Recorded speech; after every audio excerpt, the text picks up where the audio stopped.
ஊடகர்களுக்கு நடுவிரலை காட்டி நக்கல் செய்த கெஹலிய ரம்புக்வெலவின் மகன். காணொளியால் ஏற்பட்ட சர்ச்சை. போலீசாருக்கு அதிர்ச்சி கொடுத்த அடுத்த சம்பவம். உளவு இயந்திரங்களில் ஏற்றி வரப்பட்ட பயங்கர போதைப் பொருள். நாடு முழுவதும் உடனடியாக நடைமுறைக்கு வருகிறது புதிய சட்டம். தமிழ் சினிமா பாடல் பாடியபடி போதைப் பொருளை ரகசியமாக கைமாற்றிய போலீஸ் அதிகாரி. யாழ் ஆவா குழு தலைவர் உள்ளிட்ட 2 கைது செய்யப்பட்ட போது சிக்கிய கைக்குண்டு. பரீட்சைக்கு தோற்றும் மாணவிக்கு தந்தையின் மோசமான செயல், எரிந்து கருகிய புத்தகங்கள். எனது கௌரவத்துக்கு பங்கம், 5 கோடி ரூபாய் நஷ்டஈடு கோரும் அடைக்கலநாதன் எம்பி. மாவீரர் நாள் நினைவேந்தல் குறித்து பாராளுமன்றில் விவாதம், சபையில் கருத்து வெளியிட்ட தமிழ் அமைச்சர். சபையில் அர்ச்சுனாவை தகாத வார்த்தையால் வெளித்து பேச்சு, சபாநாயகரின் திடீர் உத்தரவு. போதைப்பொருளுடன் கைதான பாடசாலை அதிபருக்கு நீதிமன்றின் உத்தரவு. தொடர்பென விரிவான செய்திகள். கெஹலிய ரம்புக்வெலவின் மகன் ரமித் ரம்புக்வெல நீதிமன்றத்துக்கு வெளியே காத்திருந்த ஊடகவியலாளர்களை பார்த்து நாகரிகமற்ற முறையில் நடந்து கொண்ட விவகாரம் சர்ச்சையை ஏற்படுத்தியுள்ளது. ரமித் செய்தியாளர்களை நோக்கி நடுவிரலை காட்டிய காணொளி தற்போது சமூக ஊடகங்களில் பரவி வருவதோடு பலரும் கடுமையாக விமர்சித்து வருகிறார்கள். இவருக்கு எதிராக சட்டவிரோத சொத்து சேர்ப்பு தொடர்பான குற்றப்பத்திரிகை தாக்கல் செய்யப்பட்டு புனையில் செல்ல அனுமதிக்கப்பட்ட பின்னர் இச்சம்பவம் இடம்பெற்றது. லஞ்சம் அல்லது ஊழல் பற்றிய குற்றச்சாட்டுகளை விசாரிக்கும் ஆணைக்குழு தாக்கல் செய்த குற்றப்பத்திரிகையில் ரமித் ரம்புக்வெல 296 மில்லியனுக்கும் அதிகமான சொத்துக்களுக்கு கணக்கு காட்ட தவறிவிட்டார் என்று குற்றம் சாட்டப்பட்டது. இவர் தன்னுடைய தந்தையின் தனிப்பட்ட செயலாளராக பணியாற்றிய 2022 ஜனவரி 1 முதல் 2023 நவம்பர் 14 வரையான காலப்பகுதியை கருத்தில் கொண்டு ஊழல் தடுப்புச் சட்டத்தின் கீழ் இந்த குற்றப்பத்திரிகை தாக்கல் செய்யப்பட்டுள்ளது.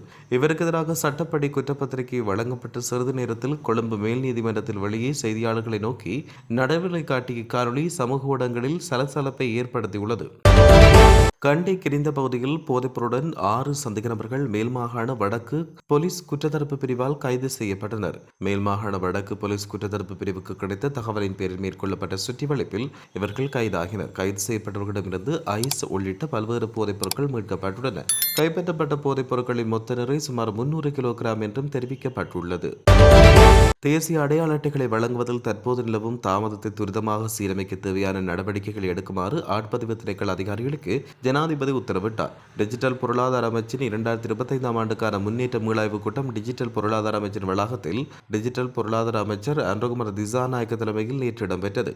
2026 ஆண்டுக்கான முன்மொழியப்பட்ட வரவு செலவு திட்ட அறிக்கையில் மைய காரணியாக உள்ள டிஜிட்டல் பொருளாதாரத்துடன் தொடர்பட்ட அடித்தளத்தை அமைப்பது அவசியம் என்று ஜனாதிபதி தெரிவித்தார்.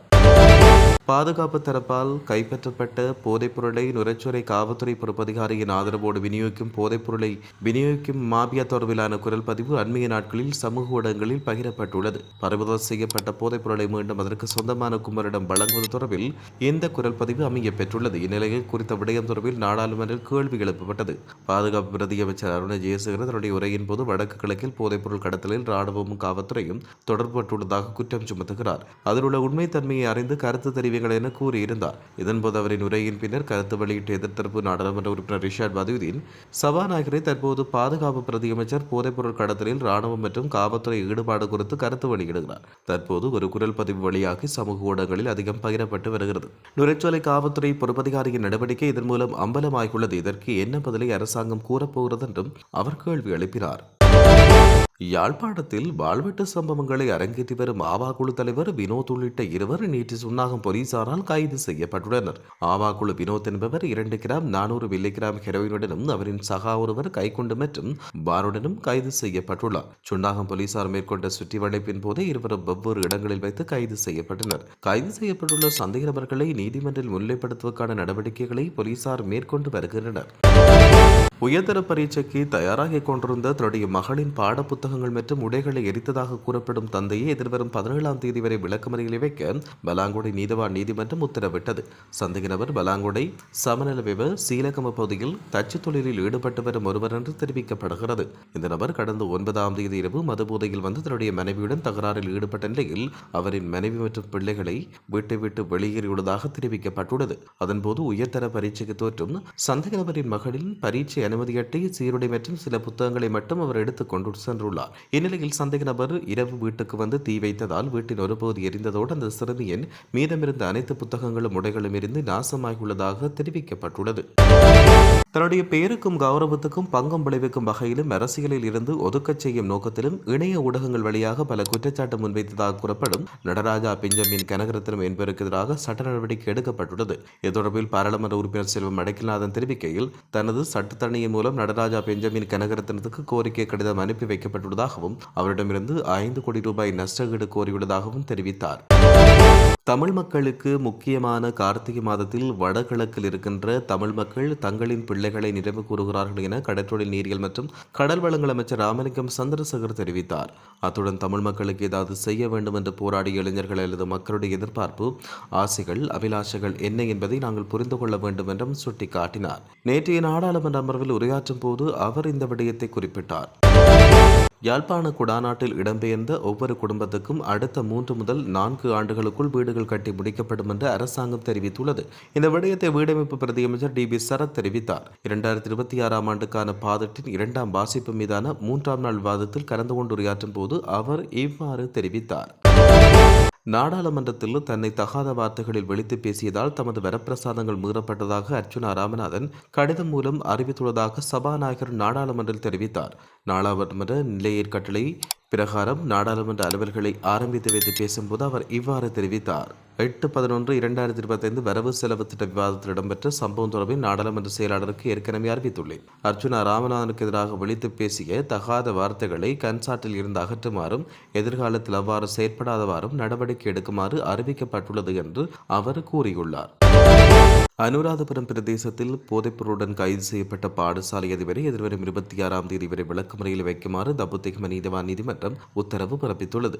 அனுராதபுரம் எப்பாவல பிரதேசத்தில் உள்ள பாடசாலை ஒன்றில் கடமையாற்றும் 30 வயதுடைய அதிபரை இவ்வாறு விளக்கமறையில் வைக்கப்பட்டுள்ளார். விளக்கமறையில் வைக்கப்பட்டுள்ள பாடசாலையின் அதிபர் மனைவி பேலியகுட மாநகர சபையின் உறுப்பினர் ஒருவர் என்றும் தெரிவிக்கப்படுகிறது. பாடசாலையின் அதிபர் எப்பாவல பிரதேசத்தில் உள்ள ஹோட்டல் ஒன்றின் பின்புறத்தில் புதைக்கப்பட்ட 1 கிலோ 185 கிராம் ஹெரோயின் போதைப்பொருள் அடங்கிய பொதியுடன் கடந்த 5ஆம் தேதி போலீசாரால் கைது செய்யப்பட்டார். கைது செய்யப்பட்ட பாடசாலை அதிபர் நீதிமன்றத்தில் ஆஜர்படுத்தப்பட்டதை அடுத்து எதிர்வரும் 26ஆம் தேதி வரை விளக்கமறியலில் வைக்கப்பட்டுள்ளார்.